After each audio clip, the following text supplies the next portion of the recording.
Luke 16:19. Now there was a rich man, and he habitually dressed in purple and fine linen, joyously living in splendor every day. Ikaw ba naman mayaman talagang everyday party, mga kapatid. And a poor man named Lazarus was laid at his gate, covered with sores. So may isang mayaman, may isang mahirap, si Lazarus, longing to be fed, kahit yung mga mumulang na nahuhulog sa table ng mayaman. Besides, even the dogs were coming and licking his sores. Now the poor man died, namatay yung pulubi, verse 22, carried away by the angels to Abraham's bosom. At yung mayaman, namatay din. And the rich man also died and was buried. Pero, iba sila nang napuntahan. In Hades, or in hell, yung mayaman, he lifted up his eyes, being in torment. Nung nasa mundo siya, ang saya ng buhay niya. Ngunit sa kabilang buhay, siya ay nagdusa. Si Lazarus nagdusa sa earth, pero sa kabilang buhay, siya po ay na-comfort forever, eternally. Verse 24, and he cried out and said, Father Abraham, have mercy on me, and send Lazarus, so that he may dip the tip of his finger in water and cool off my tongue, for I am in agony in this flame. Ganon kainit sa impyerno. Na magmamakaawa ka, kahit patak lang ng tubig, okay na. Maranasan ko lang ulit yung lasa ng tubig, yung lamig ng tubig. Verse 25, but Abraham said, Child, remember that during your life, you receive your good things. Likewise, Lazarus received bad things, but now he is being comforted, and you are tormented. Bago ko ibigay yung title, mga kapatid, bigyan ko ng background, bakit ito po yung title ko. Meron po ako nakitang best-selling religious book of all time. Hindi ko nasasabihin sinong writer. Pero ang title ng book ay Your Best Life Now. Okay? Yun daw yun ang title ng book. Binuksan ko ito, mga kapatid. Sabi niya sa page 5, God wants this to be the best time of your life. Sabi naman niya sa isang quote, God wants you to be successful, fulfilled individuals. And then sa next page, today believe this is your best life. Ang ganda po pakinggan. Pero hindi po yun ang sabi ng Bible. Yun po ay prosperity gospel. Ang pinaka-desire ni Lord sa buhay mo ay hindi success. Ang pinaka-desire ni Lord sa buhay mo ay salvation.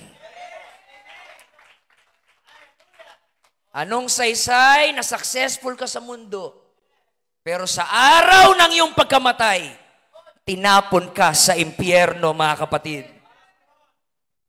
Yung buhay mo sa mundo, this is not your best life. Well, kung may impyerno ka man lang din, ito na nga ang best life mo. Kasi sa sunod na buhay, impyerno ka. Pero kung naglilingkod ka sa Panginoon, this is the title of my message, your best life is later. Your best life is later. Not now, but later. Doon sa one glorious day. Oh, what a day! Glorious day somewhere beyond the blue. That's the best day of my life. Not in this earth, but in heaven forever with Jesus Christ. Apiran mo yung katabi, sa kanan, sa kaliwa, sabihin mo, your best life is later. At malay na tayo makaupo, mga kapatid. Diretsahan na tayo. I will go straight to the point. Wala po kami dito upang mag-preach kung paano kayo yumaman. Wala kami dito upang mag-preach paano kayo maging masaya. Wala kami dito upang mag-preach paano lalago yung negosyo nyo at mag-pyramiding tayo. Hallelujah. Wala po tayo dito para sa networking. Naparito kami upang sabihin ang katotohanan na merong langit at merong impyerno. At kung hindi mo tatanggapin ang ating Panginoong Jesus, ito na nga ang best life mo. Dahil ang next life mo ay doon ka sa dagat-dagatang apoy, mga kapatid. Hallelujah! Kung gusto mong maging mayaman, kung gusto mo ng kasiyahan, kung gusto mo ng kasikatan, kung gusto mo ng kalayawan, kung gusto mo ng katanyagan, well, makakamtan mo yan kahit wala ang ating Panginoong Jesus. Pero ang tanong, kamusta ang iyong kaluluwa? Saan ka pupunta sa araw ng iyong pagkamatay, mga kapatid? Kaya ngayong umaga, papipiliin po namin kayo, best life now or best life forever. Best life now, but worst life later. Or worst life now, but best life later. Kayo ang mamili, mga kapatid. At yun ang dahilan kaya kami nagpipreach ng gospel. Yun ang dahilan kaya powerful ang gospel. Wala kami dito para bigyan lamang kayo ng mga temporarily, momentarily, happiness and pleasure. Pero nandito kami upang i-guarantee sa inyo ang panghabang buhay na kagalakan, panghabang buhay na kapayapaan, panghabang buhay na assurance. Kasi kung nandito lang kami para bigyan kayo ng grocery, yung grocery na yan, good for 1 day lang. Lalo na kung matakaw anak mo, 1 hour lang. Kahit bigyan namin kayo ng pera, bigyan namin kayo ng 1 milyon, that's good for a season. But it's not lasting. It's not forever.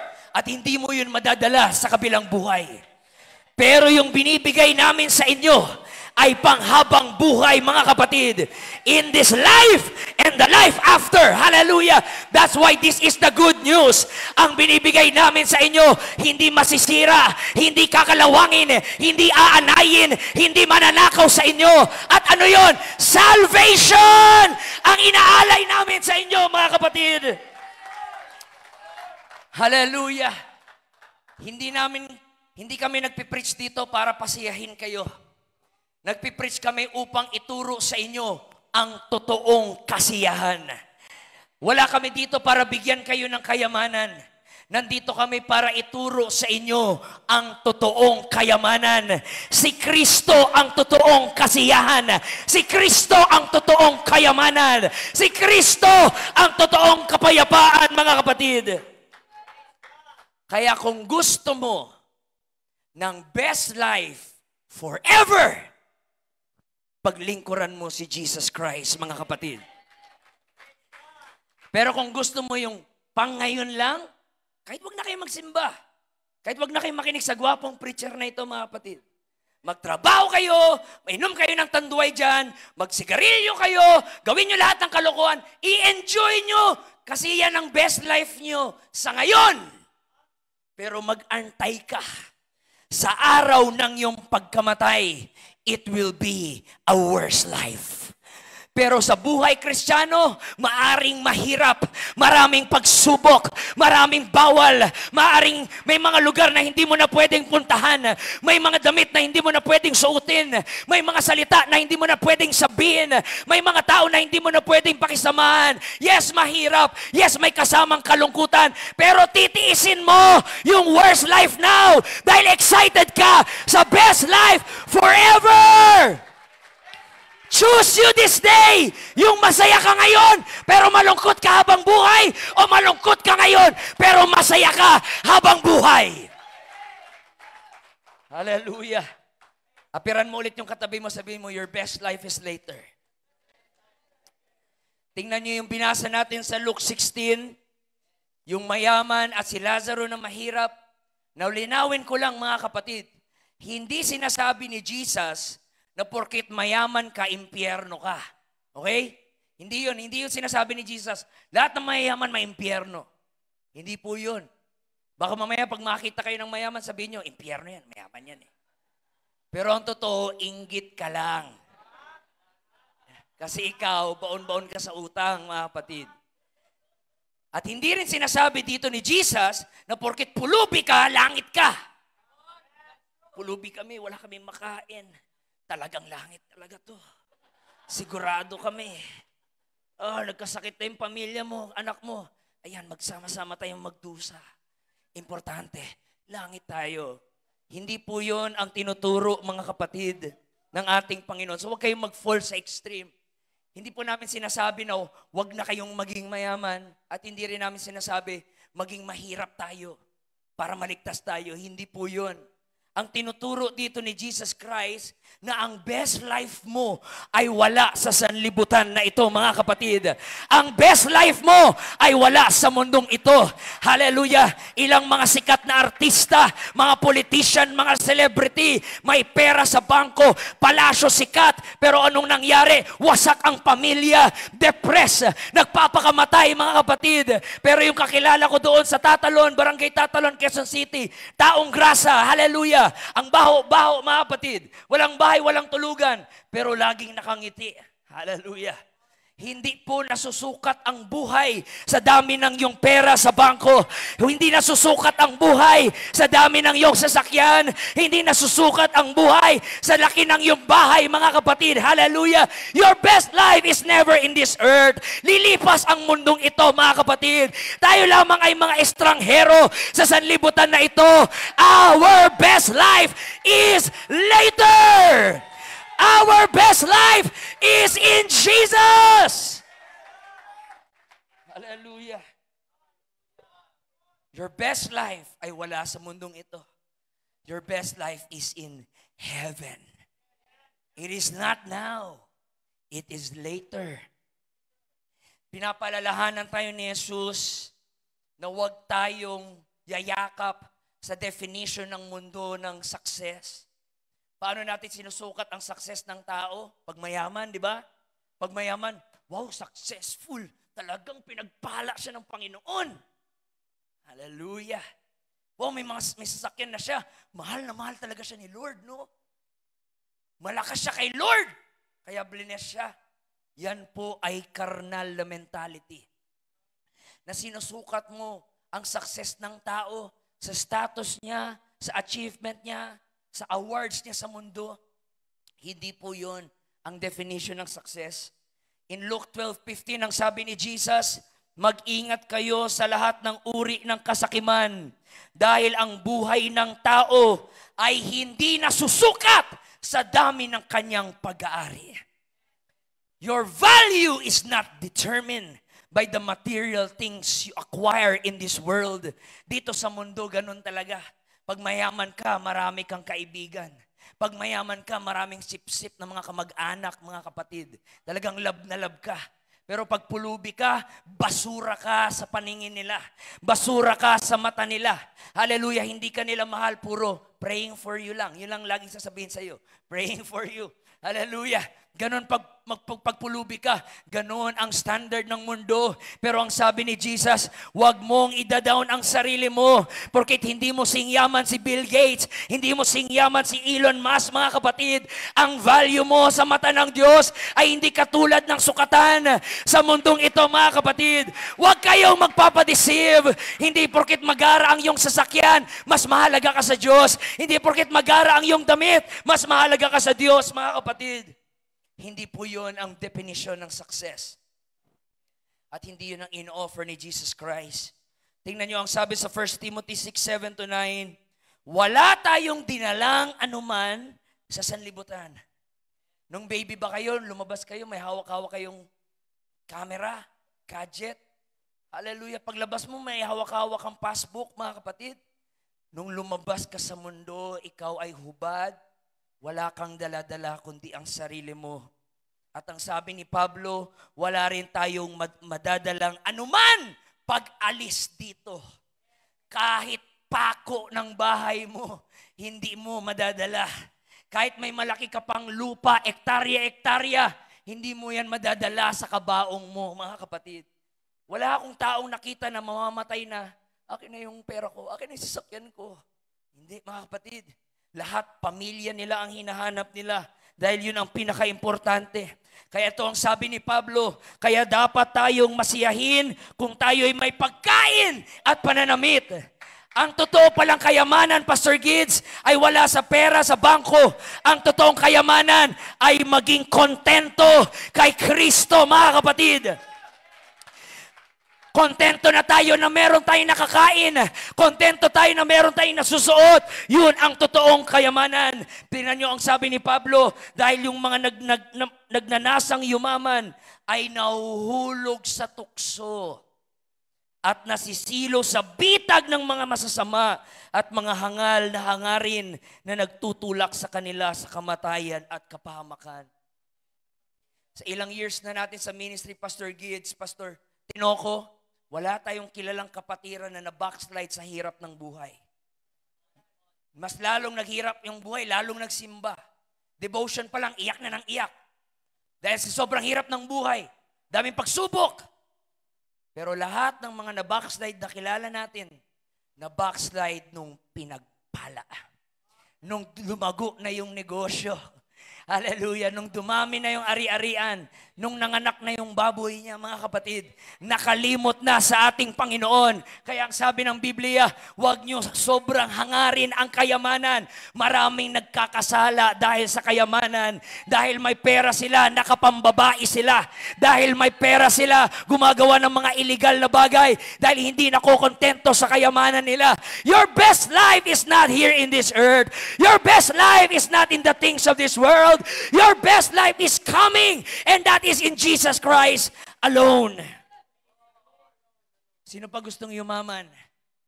Hallelujah, nahiya na kayo mga kapatid. Hallelujah. Now, hindi against si Lord sa kayamanan, pero kailangan nating maintindihan ang totoong kayamanan ay si Kristo. Ang totoong kagalakan ay si Kristo. Pwede ba kita mahiram? Mukha kang mayaman eh. Hallelujah. Mukha lang. Okay na yan, at least mukha. Imagine natin siya yung mayaman, mga kapatid. Ang saya-saya ng kanyang buhay. Paano yung ngiti ng mayaman? Di ba? Di ba pag mayaman ka, iba na rin yung tawa mo eh. Nung pulubi ka, ganun ka tumawa eh. Pero nung mayaman ka, ganun na mga kapatid.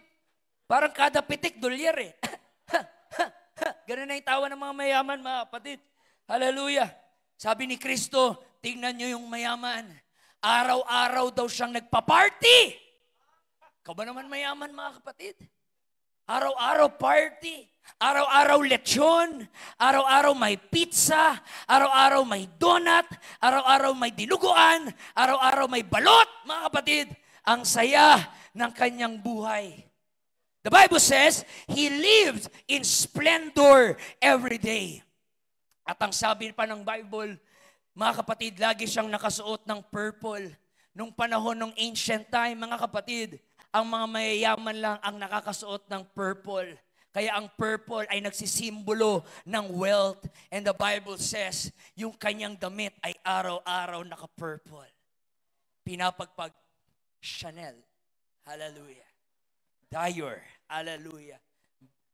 Blue Corner. Kung ano-ano na lang, mga kapatid. Yung kanyang brand ng kanyang damit. It was the best time of his life. Pag mayaman ka, kahit pangit ka, gumagwapo ka, mga kapatid. Hallelujah. Yung mga ilong na parang kamatis, pwedeng maging Toblerone, mga kapatid. Pag may pera ka, kahit ikaw ang pinakapangit na tao, pag mayaman ka, dami mong chicks, mga kapatid. What a life. Ang saya ng ganong buhay, mga kapatid. Pag mayaman ka, hallelujah. Pag stress ka, stress ako, punta akong Switzerland. Mag-unwind lang ako. Ganun, mga kapatid. Pero sa atin, mahirap. Stress ako, punta akong Bicol. Hallelujah. Hanggang ano lang tayo, hanggang dito lang tayo sa Pilipinas. Hallelujah.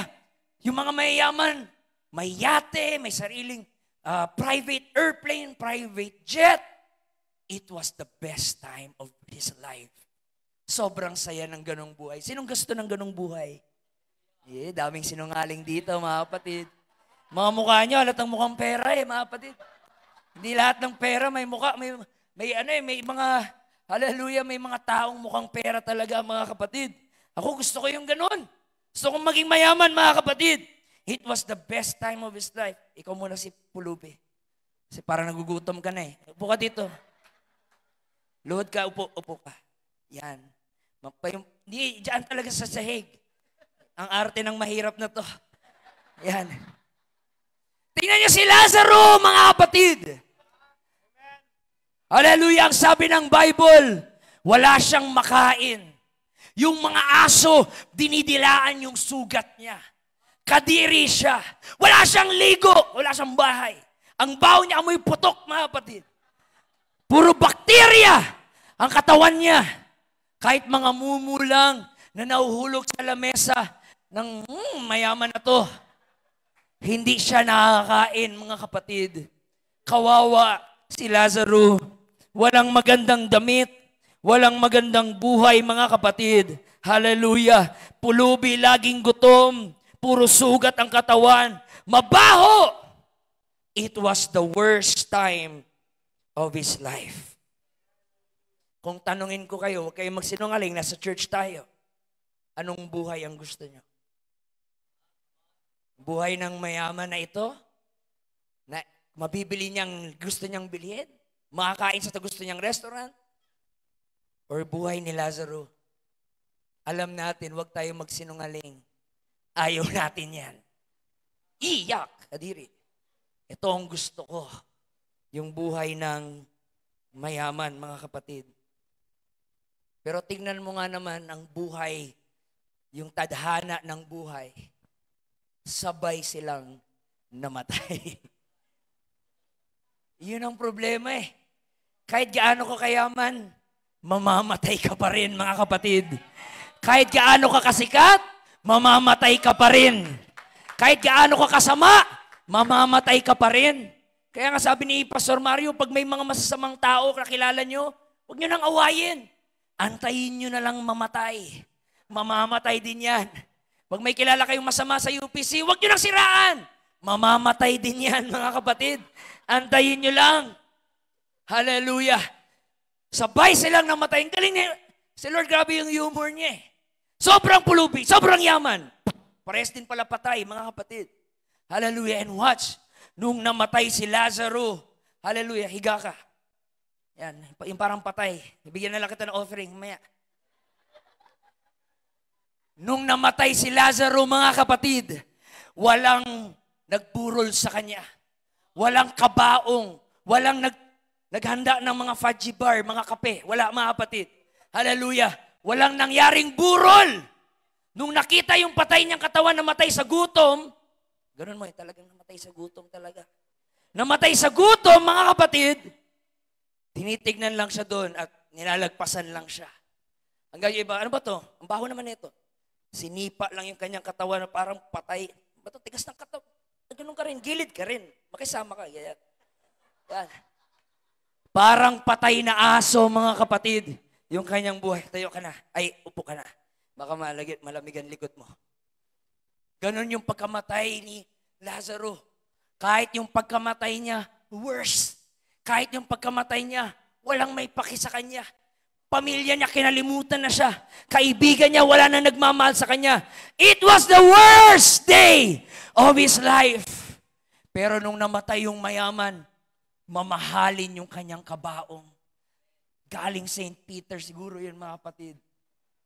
Disente yung kanyang burial. At sa sobrang yaman nila, yung mga mayayaman pala, pag namatay sila, nag-hire ng mga taga-iyak. Hallelujah. May iba sa inyo, yun yata trabaho noon, mga kapatid. May mga pumunta doon, umiiyak-iyak, mga kapatid, sa kanyang kabaong. Ang dami nagmamahal sa kanya. Ang dami nagbigay ng tribute. Naalala ko nung buhay pa siya. Sorry. Na-emotional ako. Siya ang pinakamabait talaga na taong nakilala ko. It was the best burial. This is the worst burial.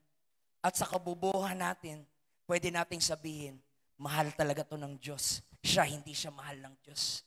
Ito pinagpala ng Diyos. Ito sinumpa ng Diyos. Bakit siya hinayaan ng Diyos na ganyan?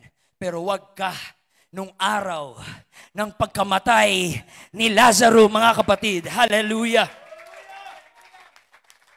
Pastor Gates, pwede kita mahiram. Pastor Tinoco, sesya na, hiramin ko muna kayo kasi mukha kayong mga angel talaga. The Bible says, nung namatay si Lazaro, ang escort niya ay mga angels, mga kapatid. Sinalubong siya ng 2 anghel at dinala siya sa langit na kung saan wala ng kahirapan, wala ng kagutuman, wala ng karamdaman, wala ng kamatayan. Anong saysay ng sikat ka sa mundo? Hindi ka naman kilala ng langit.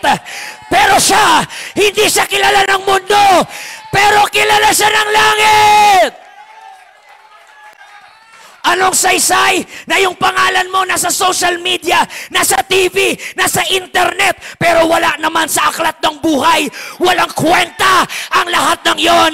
Ang pinaka-importante, nasulat ba ang iyong pangalan sa aklat ng buhay? Kita nyo, nung nasa mundo siya, wala man lang siyang bodyguard. Wala man siyang, anong tawag doon, yung mga bouncer. Pero sa langit, angels ang sumalubong sa kanya. Hallelujah! Yun ang totoong success. Yun ang totoong success.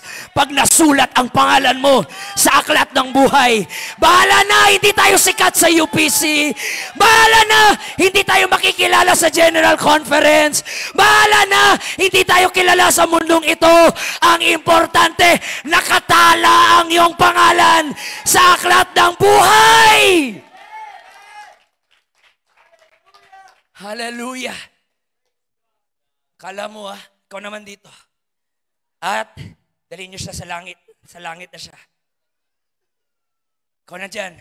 Tawa-tawa ka dyan Nung namatay yung mayaman, it was the best time of his life nung nasa mundo. Pero higa ka rin muna, daya mo Namatay siya. Pero pagising niya, kala mo pogi ka? Walang anghel na sumalubong sa kanya. Walang Panginoon na nakatingin sa kanya. Well done, thou good and faithful servant. Pagising niya, nasa impyerno na siya, mga kapatid. Meron siyang best life sa earth. Pero now, nasa impyerno siya. Not for 1 month, not for 1 year, not for 10 years, but forever! Hindi kami nakikipagbiruan, mga kapatid. Kaya may krusada ngayon. Ayaw natin na maging ganito ang buhay nyo. Na ang saya-saya mo sa mundo. Pero pagkising mo nung namatay ka, nasa impyerno ka. Nagdurusa sa init ng apoy, mga kapatid. Hindi yun ang ating hangarin. Hallelujah. Kilala siya sa mundo, pero hindi siya kilala ng langit.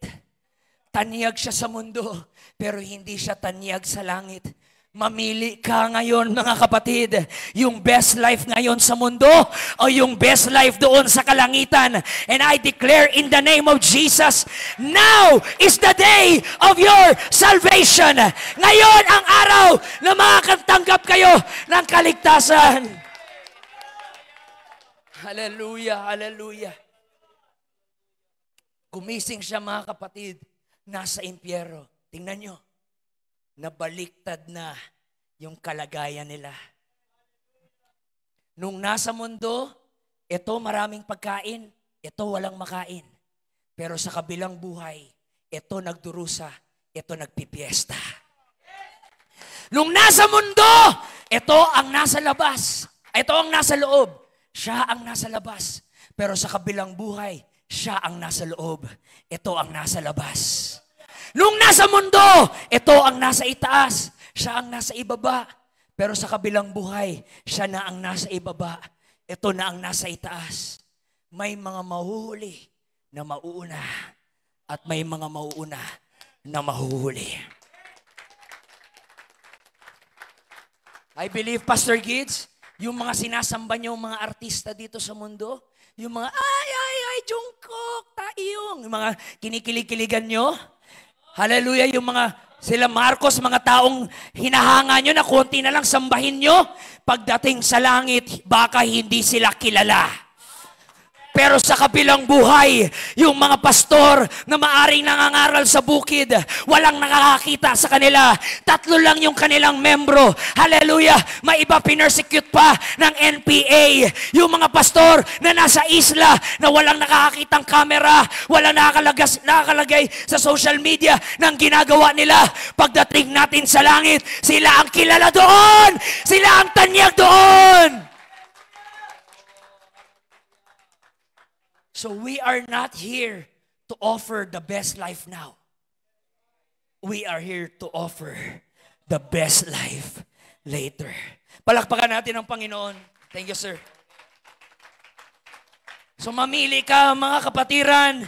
Mamili kayo, mga kapatid. Hallelujah. Anong klaseng buhay ang pipiliin nyo? Hallelujah. In the earth, walang nakakilala kay Lazarus, but heaven knows his name. Lazarus may have the worst life now, but he had the best life forever. Because I believe he put his faith in Christ. Kung ikaw ay Kristiyano na naglilingkod sa Diyos ng tunay at maganda ang iyong buhay ngayon, sinasabi ko sa iyo, wala pa yan sa katiting sa buhay na parating. Walang-wala pa yan sa katiting. Bakit?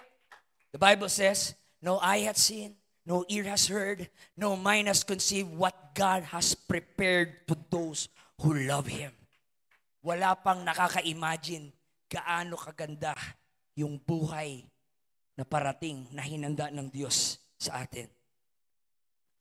Evangelist, hindi ba nangako ang Diyos na magkakaroon ako ng happy, full, satisfying, problem-free, health, wealth, and prosperity and success in my life? Yes! Nangako ang Diyos, but not now. Later. Doon sa kabila, mga kapatid. Gusto niyo malaman anong pangako ni Lord? Ang pangako nga ni Lord pag maglingkod ka sa Kanya, dadami ang problema. Yun ang totoong pangako ni Lord. Pag maglingkod ka sa Kanya, you will be hated by many. You will be persecuted for my name's sake. Kukutsain ka. Tatawanan ka, lalaitin ka, discrimination ang mararanasan mo. Hindi nangako si Lord na pag Kristiyano ka na, walang problema. Ang pangako ni Lord, pag Kristiyano ka na, hindi kita iiwan sa lahat ng panahon ng iyong buhay. In sickness and in health, in blessings and in trials, sasamahan ka ng Diyos. So kung totoong Kristiyano ka, today is just a worse life. We're living in a broken world. Full of misery and trouble, full of lies and deception. Daming problema dito. Daming sinungaling, ang daming scammer, ang daming bayarin. Naisip ko pa lang yung bayarin. Na-stress na tayo. At yung ating katawan, hindi tayo pabata. Kahit gaano ka kapogi ngayon, kagwapo, kaganda, maglalaglag din yung ngipin mo. Kayo mababango ngayon, mangangamoy ihi din kayo. Mangangamoy arenola rin kayo pagdating ng panahon. Kukulubot din yung noon nyo. Yung dating wow body, magiging wow baldi, mga kapatid. Hallelujah.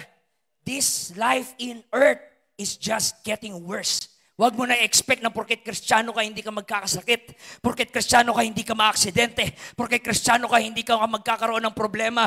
No, ang sabi ng Bible, the outward man will perish, but the inward man is renewed day by day. Mga kapatid, darating ang panahon, magkakasakit talaga tayo. Darating ang panahon, magkakadiabetes, magkakaalmoranas, magkaka-arthritis, mga kapatid. Kung ano-anong karamdaman ang ating mararanasan. Pero bakit nakangiti pa rin? Bakit may kagalakan pa rin? Bakit may liwanag pa rin sa mukha? I believe this is just a worse life. My best life is still coming. My best days are ahead of me. The best is yet to come. Tingnan nyo anong sabi ni Paul. Romans 8:18. Ito ang aking life verse. Tingnan nyo sabi ni Paul. Para sa akin, ang mga pagtitiis natin sa kasalukuyan ay hindi maihambing sa kaluwalhatiang ipapahayag sa atin. Kailan? Balang araw. Woo! Yun ang nilook forward ko. Yung balang araw. Maaring ngayon, binabaha pa yung bahay natin, pero balang araw, meron tayong bahay doon na hindi babahain. Hallelujah. Siguro ngayon may karamdaman ka na hindi gumagaling. Okay lang yan. Sabihin mo, okay lang kung hindi ako pagalingin ni Lord ngayon. Balang araw, magaling ako doon sa langit, mga kapatid. Doon sa kabilang buhay, hindi na tayo babahain, hindi na tayo babagyuhin, hindi na tayo lilindulin. May inaantay tayo doon sa balang araw. Kaya hindi tayo nawawalan ng pag-asa sa ngayon kasi may inaantay tayo na balang araw. Pero ang mundo, ang pag-asa lang nila ay kung ano yung ngayon. At pag pumalpak yung ngayon, wala na silang pag-asa. Pero tayo katulad ni Paul, itong kasalukuyan, itong kasalukuyan ay hindi maihambing sa kaluwalhatian na parating balang araw. 1 Peter 1:3, pasalamatan natin ang Diyos at Ama ng ating Panginoong Hesukristo dahil sa laki ng habag niya sa atin, tayo binigyan niya ng isang panibagong buhay sa pamamagitan ng muling pagkabuhay ni Hesukristo. Ito ang nagbigay sa atin ng buhay na pag-asa. Anong sabi sa verse 4? Na magmamana tayo, makinig kayo dito, ng kayamanan na hindi masisira, walang kapintasan, at hindi kukupas, na inihanda ng Diyos. Saan? Dito? Sa tinambak? Hindi. Sa kalangitan, mga kapatid. Yun ang gusto kong kayamanan. Minsan kasi sa atin, ang gusto natin kay Lord, Lord, ibigay mo ngayon. Now, right now, Lord, right now. Hallelujah. I will be patiently waiting for you. Just give it right now. Para kang pusa, now, now, now, now. You want now? Tapos pag hindi binigay sa'yo ni Lord, anong sasabi mo? Walang Diyos, hindi totoong may Diyos. Sino ba talaga ang naglilingkod? Si Lord ba talaga ang naglilingkod para sa'yo? O ikaw ang naglilingkod para kay Lord? Sino bang masusunod? At tayo, para tayong mga kabayo na tinalian, na nakapokus tayo sa ngayon. Lord, anong gagawin ko? Wala na pag-asa, mamamatay na tayo. Nakapokus ka sa ngayon. Pero si Lord nakita na niya, mula una hanggang dulo, mga kapatid, tapos na lahat sa Panginoon. At ang pangako ng Panginoon, mga Kristiyano, may ni-reserve na akong kayamanan sa inyo doon. Bakit ka pa magpaginto-ginto dito kung meron namang naka-reserve ng kayamanan sa iyo? Doon! Walang scammer doon! Walang manloloko doon! Yun yung buhay na inaantay natin. Verse 5, sa pamamagitan ng iyong pananampalataya, iingatan kayo ng kapangyarihan ng Diyos habang hinihintay nyo ang kaligtasang nahahandang ihayag. Kailan? Sa katapusan ng panahon. Hindi ngayon. Your best life is not now. It's later. Hallelujah. Kaya minsan pag may mga nakita kong mayaman, tapos medyo nainggit yung puso ko, sinasabi ko, wala rin yan pag may impyerno ka.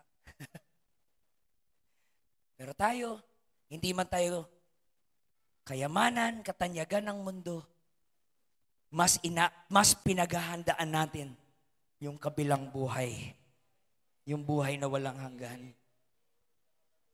Kaya kayong mga Kristiyano, kaya yung mga unang mga Kristiyano, kaya nilang harapin ng walang takot ang pang-aapi. Bakit? Kasi tanggap nila that the life now is worse. Yung mga Kristiyano noon, they were persecuted, hated, abused, imprisoned. May iba sa kanila, tinawag silang mga incest. Kasi ang tawagan daw natin, mga kapatid. Kaya incest. Tawag naman ng mga Romano sa mga Kristiyano noon ay mga atheists. Kasi hindi tayo naniniwala sa Diyos ng mga Romano. Grabe yung panlalait sa mga Kristiyano noon. Sinunog sila, ginawang ilaw sa gabi. Yung iba pinakain sa leon. Yung iba pinugutan ng ulo. Yung iba nilagari yung katawan. Walang prosperity, walang health, walang wealth. The now was worse for them. Ang tanong, nung panahon ba na yon, nagtampo ba sila kay Lord? At sinabi, Lord, nasan ka? Kala ko ba mahal mo kami? Kala ko ba iingatan mo kami? Nag-post ba sila sa Facebook at nakakaasar si Lord? Walang kwenta. May ganun ba mga kapatid? Nagparinig ba sila kay Lord sa FB? Nagdamdam ba sila? Nag-emo ba sila? Nagalit ba sila kay Lord? Na-backslide ba sila? Hindi. Ang sabi sa 1 Peter 3:6, ito'y dapat ninyong ikagalak. Saan ka makakita, Pastor Gids? Pinapakain sa leon, magalak. O ikaw naman sunod. Sige, ikaw na. Ako na mauna. Nag-aagawan sino mauna makain ng leon? Astig to. Dito ka na una mapakagat para diretso. Dito medyo masakit eh. Di ba gano'n sila mga kapatid? Basahin niyo ng Book of Acts. Binugbog sila. After nilang binugbog, sabi nila, they rejoice that they suffer shame for His name. Ano akala niyo yung mga Kristiyano noon? Nag-iiyakan sila, inabi tayo. Ang hirap maging Kristiyano. Hindi. Pagkakita-kita nila, black eye ka dito. Ala ka na tama sa'yo. Pilay. Hindi sila nababackslide. Bakit? Naintindihan nila, now is a worse life. Pero gusto na nga nilang mamatay eh. Kasi gusto na nila yung best life. Kaya ang totoong Kristiyano, hindi yan takot mamatay. Sino dito ang hindi takot mamatay? Sino dito ang ready na mamatay mamaya? Amen? Ako ready na ako mga kapatid. Anytime, Lord. Excited na ako, sobrang hirap ng mundo. Dami stress mga kapatid. Pero ang totoong Kristiyano, halimbawa, ikaw na lang ulit. Halimbawa, ikaw si kamatayan. Mukha mo kasi talagang parang mananapak mga kapatid. Tingin ka sa akin. Dati ito sa kamatayan, takot na takot tayo sa kamatayan. Ayaw ko ng kamatayan. Takot ka kasi akala mo, yung buhay mo sa mundo, yun ang katapusan. Pag namatay ka, wala na lahat. Pero pag nakilala mo si Kristo, kaya mong tignan si kamatayan, at sabihin mo, sige na, ihatid mo na ako kay Jesus. Ay, arte. Ayusin mo, makisama ka. Kapatid, sabihin, kaya mong tignan si kamatayan. Sige na, ihatid mo na ako sa Panginoon. Hindi mo na kaaway si kamatayan. Death is not a termination to a Christian. Death is a transition for the best life later. Oh death, where is thy sting? Oh grave, where is thy victory? But thanks be to God who gave us triumph in His name. For to me, to live is Christ, and to die is gain. I'm not afraid of death. Kaya mong tingnan si kamatayan. Take me home. I'm so excited to see Jesus. I can't imagine, balikan na doon kamatayan. I can't imagine the day na makita si Jesus, mga kapatid. Like, anong feeling? Anong feeling na dati mo lang naririnig, dati mo lang nababasa. Makikita mo na face to face. Oh, that's the thing that I'm waiting, mga kapatid. Sa inyo na yung success ng mundo. Sa inyo na yung Lamborghini. Sa inyo na yung kayamanan. Gusto ko si Jesus. Siya ang gusto ko makita, mga kapatid. He is the lover of my soul.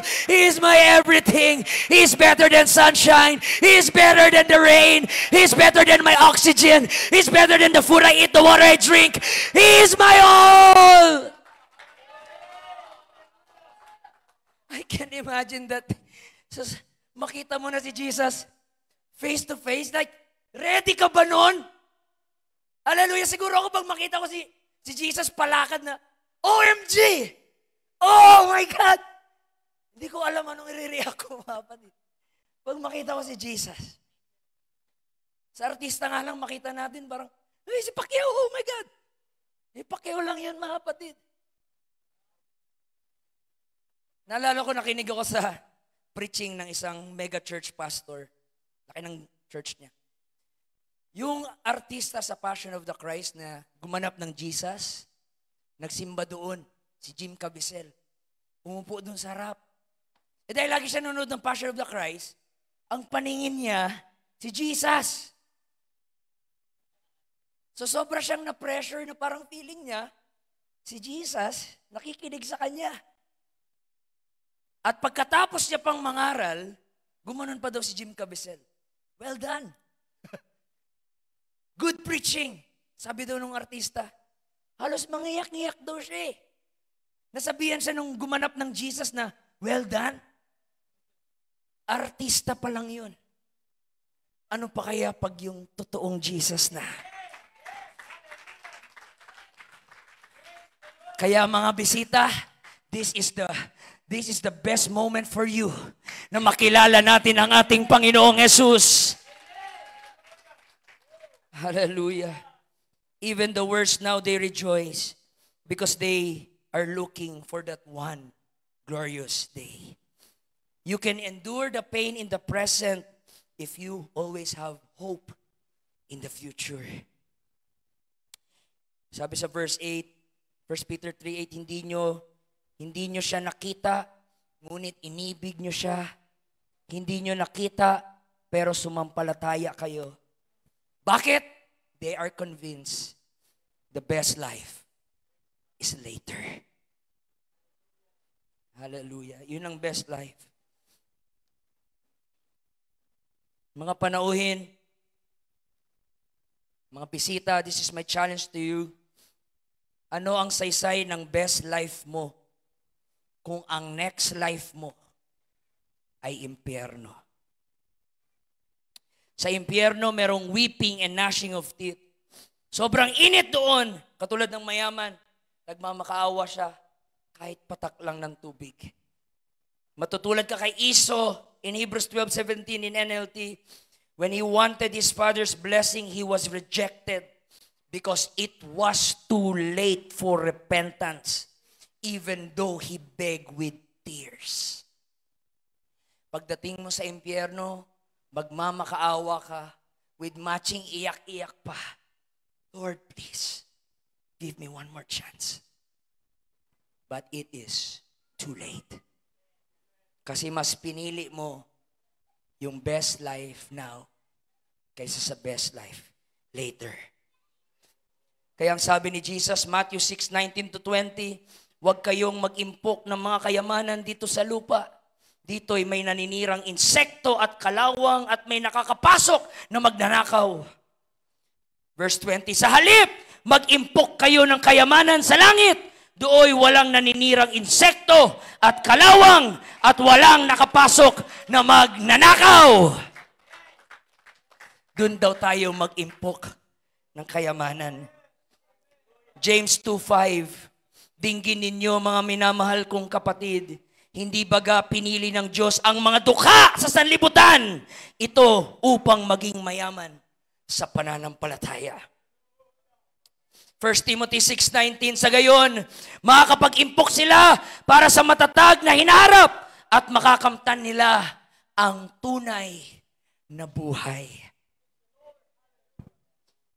Ang powerful ng sabi ni Jesus Christ, Mark 8:36, ano ba ang mapapala ng isang tao kung mapa sa kanya man ang lahat ng bagay sa mundo, pero mapahamak naman ang kanyang kaluluwa? Think about that, mga kapatid. Think about that, visitors. And si Moses, alam niya yan. In Hebrews 11:24-26, sabi ng Bible, dahil sa pananampalataya, mas inibig ni Moses na makihati sa kaapihang dinaranas ng bayan ng Diyos kaysa matamasa ng mga panandaliang aliw nagdulot ng kasalanan. Lahat ng binibigay ng mundo ay nakakaaliw. Pero ang problema, panandalian. Pero ang inaalay, binibigay ng Diyos na aliw, ay panghabang buhay na aliw. Masaya uminom ng alak! Pero pagkatapos mong uminom, masaya ka ba? Maraming mga nabuntis, ginahasa, nasira ang buhay after ng party. During the party, masaya. Pero after ng party, puro regrets, puro pagsisisi, puro galit sa kanyang sarili. Ang sarap mag-jugs, party doon, dito sa sanlibutan. Pero pagkatapos, masaya ka ba? Alam mo sa sarili mo, lahat ay panandaliang aliw. Pero si Moses, mas pinili niya, hallelujah, ang gantimpala sa paparating, sa hinaharap. Moses choose the worst life now to experience the best life later. Si kasalanan is just for a season, pero si Jesus Christ, forever. Kay Jesus ka lang po makaka-secure ng forever best life. Kaya mga bisita, kinakausap kayo ng Diyos sa mga oras na ito. Ito ang sinasabi ng Diyos, Isaiah 55:6-7, Seek ye the Lord while He may be found. Call upon Him while He is near. Hanapin mo ang Diyos habang pwede pa siyang mahanap. Tawagin mo ang Diyos hanggat pwede mo pa siyang matawag, mga kapatid. Matthew 11:28-29, sabi ni Jesus, Come unto me, all ye that labor and heavy laden, and I will give you rest. Take my yoke upon me and learn from me, for my yoke is easy and my burden is light.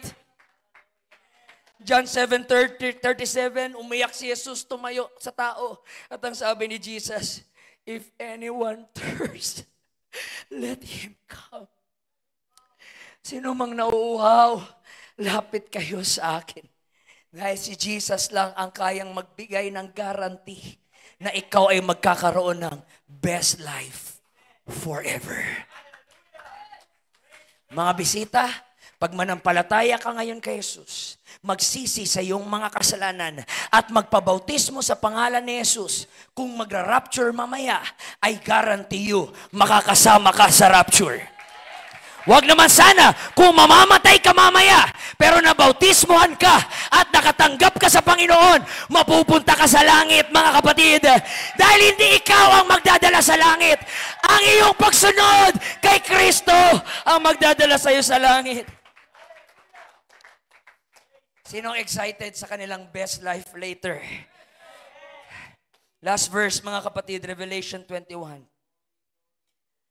Revelation 21. So this, mga kapatid, verse 1. Then I saw a new heaven and a new earth, for the first heaven and the first earth passed away, and there is no longer any sea. And I saw the holy city, New Jerusalem, coming down out of heaven from God, made ready as a bride, adorned for her husband. And I heard a loud voice from the throne saying, Behold, the tabernacle of God is among men, and He will dwell among them. They shall be His people, and God Himself will be among them. Verse 4. Watch. And He will wipe away every tear from their eyes. There will be no longer any death. There will be no longer any mourning or crying or pain. For the first things, the worst things have passed away. This is the best life. It's not now. It's later. That's why I love to sing that song. If you could help me sing, mga kapatid. Kailan pa ibibigay ang buhay mo't lakas sa Kanya na nagbigay sa iyo buhay na wagas. Ang pangalan niyang banal, kailan maitatanya? Kung wala ng pagkakataon, at huli na ang lahat. At kung ang araw mo'y lumipas na, makuha mo pa kaya siya ay paglingkuran. Kailan pa kaya maglilingkod sa Diyos? Kung hindi ngayon, kailan pa? Kailan pa?